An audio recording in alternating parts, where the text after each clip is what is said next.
Okay, so we're several hours into our vegetation management program out here.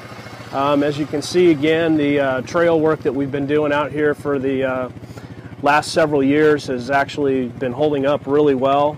The materials that we're laying down involve a post and pre-emergent material, which takes out anything that's pretty much in the trail at the time of the treatment, and then leaves behind a nice residual to help additional weeds, annuals from sprouting up again. So we're coming up to a pretty interesting part of the trail here, which goes pretty much up the side of this hill and involves several switchbacks.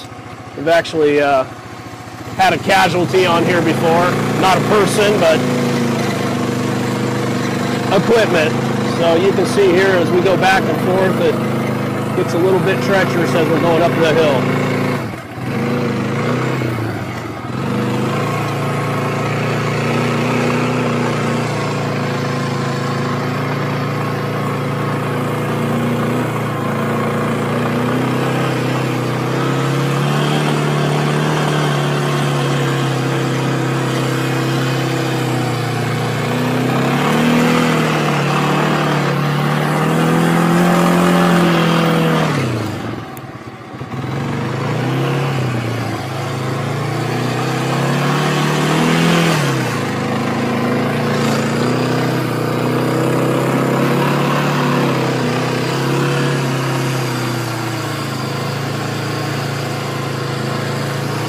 So as you can see, we're not the average pest control company, and we're here for your challenging projects and anything in between.